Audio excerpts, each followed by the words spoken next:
అందరికీ నమస్కారం. ఈరోజు వీడియోలో కార్తీక పురాణములో 13వ రోజు పారాయణం గురించి, ఆ యొక్క పురాణం ఏమిటి, వాటి విశేషాలు ఏమిటి, అవన్నీ కూడా మనం తెలుసుకుందాం.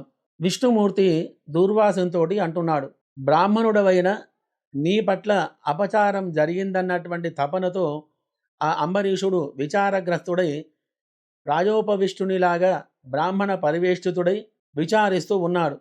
నా సుదర్శన చక్రం తన కారణంగానే నిన్ను తరుముతోందని దుఃఖిస్తూ ఉన్నాడు. రాజైనందుకు గాను గోబ్రాహ్మణ రక్షణ తన ప్రథమ కర్తవ్యమై ఉండగా విప్రుడవైన నీకు విపత్తు కలిగించినందుకు ఎంతగానో బాధపడుతూ ఉన్నాడు ఆ యొక్క అంబరీషుడు.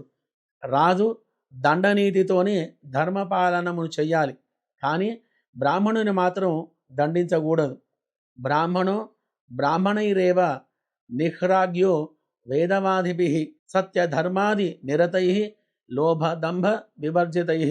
దోషి అయినటువంటి ఒక బ్రాహ్మణుని వేద విధులు, సత్యధర్మ నిరతులు, లోభ దంభ శూన్యులు అయిన బ్రాహ్మణులు మాత్రమే దండించాలి.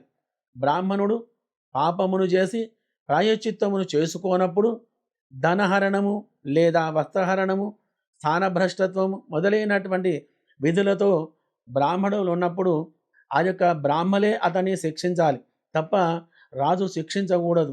తాను స్వయంగా బ్రాహ్మణుని చంపిన, తన నిమిత్తంగా బ్రాహ్మణుడు చంపబడిన, ఇతరులచే తాను చంపించిన, బ్రాహ్మణుడు బాధపడిన, నష్టపోయినా కానీ బ్రహ్మహత్యా పాతకం అనేది కలుగుతుంది. ధర్మశాస్త్రాలు ఘోషిస్తున్నాయి. అందుచేత మహాభక్తుడైనటువంటి అంబరీషుడు బ్రాహ్మణుడవైన నీకు తన వల్లనే ప్రాణాపాయకరమైనటువంటి సుదర్శన వేద కలిగినందుకు ఖిన్నుడై విచారిస్తూ ఉన్నాడు. కాబట్టి నువ్వు తక్షణమే అంబరీషుని దగ్గరికి వెళ్ళు, తద్వారా మీ ఇద్దరికి కూడా శుభం జరుగుతుంది అని విష్ణుమూర్తి చెప్పగానే దూర్వాసుడు అంబరీషుని దగ్గర ప్రత్యక్షమయ్యాడు. ఆ యొక్క ప్రత్యక్షంతోనే సుదర్శన చక్రము కూడా అక్కడికి ఆవిష్కృతమైంది. భయగ్రస్తుడైనటువంటి దూర్వాసుని అతని మీదకి రానున్నటువంటి సుదర్శనాన్ని చూడగానే అంబరీషుడు ఆ చక్రానికి ఎదురెళ్ళి, ఓ యొక్క సుదర్శన చక్రమా, నన్ను మన్నించు, భయభ్రాంతుడైనటువంటి వానిని మన్నించు. అందున బ్రాహ్మణుని ఇలా క్రూరంగా హింసించడం న్యాయం కాదు కదా అంటూనే ధనుర్ధారి అయి ఆ యొక్క సుదర్శన చక్రానికి ఎదురుగా నిలబడి మరలా ఈ విధంగా అంటున్నాడు, తద్బ్రాహ్మడు, నేనే పొరపాటున తప్పు చేశానేమో, బ్రాహ్మణుని పిలిపించు కూడా మరి భోజనం నేను పెట్టకుండా ఉన్నటువంటి ఒక దోషునై ఉన్నాను. మరి కాబట్టి విష్ణు చక్రమా, ఎవరిది తప్పైనా సరే ఈ యొక్క బ్రాహ్మణ వధ నీకు తగదు. చంపడమే ప్రధానం అనుకుంటే గనక నన్ను చంపు, ఆ దోషిని నేను అని దూర్వాసుని బదలేని పక్షములో నీతో నేను యుద్ధానికైనా సరే నేను సిద్ధంగానే ఉన్నాను. రాజులకు యుద్ధమే ధర్మం కదా, యాచన చేయడం ధర్మం కాదు. విష్ణువాయుధానినైనా నీవు నాకు దైవస్వరూపానివే కనుక నిన్ను నేను ప్రార్థించడంలో తప్పు లేదు. అయినప్పటికీ కూడా ఈ యొక్క బ్రాహ్మణ రక్షణార్థం నేను నిన్ను ఎదిరింపక తప్పదు. నిన్ను జయించగలిగినదంటూ ఈ ప్రపంచంలో ఏదీ లేదని నాకు తెలియను. అయినా నా యొక్క బల పరాక్రమాలను కూడా ఒక్కసారి నీవు రుచి చూడు. మరికొన్నాళ్ల పాటు ఆ శ్రీహరి హస్తాలలో బ్రతికి ఉండవలసది అనుకుంటే గనక శరణాగతుడైనటువంటి దూర్వాస మహాముని వదిలిపెట్టి వెళ్ళిపో, లేదంటే నిన్ను ఖచ్చితంగా నేలకూలుస్తాను అని క్షాత్రధర్మ పాలనకై తనకి దూర్వాసునికి మధ్య ధనుర్ధారి అయి నిలబడినటువంటి అంబరీషుణ్ణి ఆప్యాయంగా చూసి అతని ధర్మ నిర్వహణని మరింత పరీక్షించడం కోసం సుదర్శన చక్రం ఇలా పలకసాగింది, ఓ అంబరీష, నాతో యుద్ధం అంటే సంబరం అనుకుంటివా ఏమి? మహాబల మదమత్తులైనటువంటి మధుకైటభుల్ని, దేవతలందరికీ అజేయులైనటువంటి మరెందరో రాక్షసుల్ని అవలీలగా నాశనం చేశాను. నేను ఎవరికి కోపం వస్తే ఆ ముఖాన్ని తేరి చూడడానికైనా సమస్త ప్రపంచము కంపించిపోతుందో అటువంటి బ్రహ్మరుద్ర తేజోమూర్తి అయిన ఈ దుర్వాసుడిప్పుడు ఇలా దిక్కులేక దీనుడై అవస్థపడుతున్నాడంటే అది నా ప్రతాపమేమిటో నువ్వు మర్చిపోకు. ఉభయ తేజస్సంపన్నుడైన దూర్వాసుడే నాకు భయపడిపోతుండగా నువ్వు లెక్కనా పత్రమా? క్షత్రియ అహంకార కారకమైనటువంటి ఏకైక శివ తేజోమూర్తివి నువ్వు నన్నేం చేయగలవు?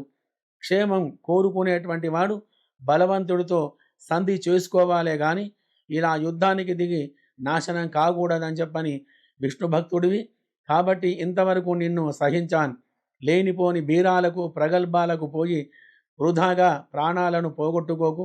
నాతో యుద్ధం చేసి ఈ మాటలతో అంబరీషుడి కళ్ళు ఎరిపెక్కాయి. ఏమిటి సుదర్శన, ఎక్కువగా నువ్వు మాట్లాడుతున్నావు? నా దైవం అన్నటువంటి హరి ఆయుధానివని నేనింతవరకు ఊరుకొని ఉన్నాను. కానీ లేకుంటే నా బాణాలతో నిన్నెప్పుడో నేను 100 ముక్కలు కూడా చేసేవాడిని ఉండేవాడిని. దేవబ్రాహ్మణులైన స్త్రీలు శిశువుల మీద ఆవుల మీద నేను బాణప్రయోగం చెయ్యను. నువ్వు దేవతవైన కారణంగా నీవింకా నా యొక్క క్రూర శరాఘాతాల రుచి తెలియపరచలేదు. నీకు నిజంగానే పౌరుష ప్రతాపాలు ఉంటే గనుక నీ దివ్యత్వాన్ని దిగబెడిచి క్షాత్రధర్మయుతంగా పురుష రూపుడుపై యుద్ధము చెయ్యి అంటూ ఆ సుదర్శనము యొక్క పాదాలపైకి ఏకకాలములో 21 బాణాలను వేశాడు అంబరీషుడు. అతని యొక్క పౌరుషానికి, ధర్మరక్షా దీక్షలో దైవానికైన జంకని క్షాత్రానికి సంతోషించినటువంటి యొక్క సుదర్శన చక్రం స్వరూపితమై దరహాసమును చేస్తూ, రాజా, శ్రీహరి నీ సంరక్షణ నిమిత్తమే నన్ను నియంత్రించాడు. కానీ నీతో కయ్యానికి యుద్ధానికి కాదు. పరీక్షించేందుకు అలా నేను ప్రవర్తించానే గాని విష్ణు భక్తులతో నేనెప్పుడూ విరోధపడను. నీ కోరిక ప్రకారమే శరణాగ్నుడైనటువంటి దుర్వాసుని నేను వదిలేస్తున్నానని చెప్పని అంబరీషుని ఆలింగనం చేసుకున్నాడు. అంతటితో అంబరీషుడు ఆనందతప్తుడై, సుదర్శన, నీతో యుద్ధానికి దిగినందుకు నన్ను క్షమించు. సంహరించడంలోనూ విష్ణుతుల్య పరాకాశమానము ప్రాణాపాయ కష్టహరణ శీలమైనటువంటి నీ ఉత్కృష్ట స్థితికినే నా యొక్క నమస్కారాలు అంటూ సాష్టాంగ నమస్కారం చేశాడు ఆ యొక్క అంబరీషుడు. సంతోషించినటువంటి సుదర్శనుడు అంబరీషుని లేవనెత్తి అభినందించి దీవించి అదృశ్యుడయ్యాడు. కలియుగ కార్తీకములో ఈ యొక్క అధ్యాయాన్ని ఒక్కసారైనా కానీ చదివినా విన్నా అనేక భోగాలను అనుభవించి అంత్యాన ఉత్తమ గతులను పొందుతారు. ఏవం శ్రీ స్కాంద పురాణాంతర్గత కార్తీక మహాత్మ్యములో 28వ సమాప్తం. 27, 28 అధ్యాయములు మనం సమాప్తం చేసుకున్నాం. మరి కావున ఈ యొక్క 13వ రోజు పారాయణము లోపల నిషిద్ధమైనటువంటి యొక్క వస్తువులు ఏమిటి, పదార్థాలు ఏమిటి? నిషిద్ధములనగా రాత్రి భోజనం, మరి ఉసిరి అనేటువంటి పదార్థం తీసుకోకూడదు. దానములు ఏమిటివి? మల్లె, జాజి వగైరా పువ్వులు, ఈ విధంగా మనం దానం చేయాలి. వనభోజనములో దానం చేయాలి. పూజించాల్సినటువంటి దైవం మన్మధుడు. జపించాల్సిన మంత్రం ఓం విరిషరాయ నమః స్వాహ అనేటువంటి మంత్రం. ఫలితం వీర్యవృద్ధి, సౌందర్యం, తేజస్సు, మహాబలం. ఈ విధంగా మనం 13వ రోజు మరి పారాయణం చక్కగా విని పురాణముల యొక్క కథను మనం విని దాంట్లో ఉన్నటువంటి తేడాలను, పరిష్కారాలను మనం తెలుసుకున్నాం కదా. మరి ఇప్పుడు నిషిద్ధమైనటువంటి వస్తువులు, దానం చేసే వస్తువులు కూడా మనం తెలుసుకున్నాం. మరి కాబట్టి ఇటువంటి పురాణాన్ని, ప్రవచనాన్ని చక్కగా మీరు మా ఛానల్ ద్వారా మీరు వింటున్నందుకు మా యొక్క ధన్యవాదాలు మేము చెబుతూ, మరొక వీడియోలో 14వ రోజు పారాయణం యొక్క పురాణ విశేషాన్ని మనం విందాం. మరి ప్రతిరోజు కూడా మనం చెప్పుకుంటే వస్తున్నాం. కార్తీక మాసంలో మనం ఎలా ఉండాలి, ఎలా మనం ఆచరించాలి, ఎప్పుడు మనం లేవాలి, ఏ ఏ ధర్మాలు మనం పాటించాలి, పూజలు ఏమిటివి, పునస్కారాలు ఏమిటివి అని కూడా మనం తెలుసుకొని చెప్పుకుంటూ వస్తూనే ఉన్నాం. మరలా మనం చెప్పుకునేటువంటి విషయం, ఈ యొక్క కార్తీక మాసంలో ప్రతిరోజు ఉదయాన్నే లేవండి, స్నానం చేయండి, దేవతారాధన చేసుకోండి, విష్ణుమూర్తిని కొలవండి, పరమశివుణ్ణి కొలవండి, ఆ యొక్క దేవాలయాలలో దీపారాధన చెయ్యండి.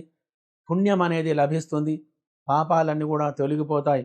మరి కాబట్టి ఈ యొక్క కార్తీక మాసంలో ఈ యొక్క రోజు, ప్రతిరోజు కూడా ఈ రోజు కూడా బ్రాహ్మణులకు అన్న వస్త్రదానం చెయ్యండి, భోజన బియ్యాన్ని ఇవ్వండి, వారికి వగైరా దక్షిణ తాంబూలాలు ఇచ్చి వారి చేత ఆశీస్సులు తీసుకోండి.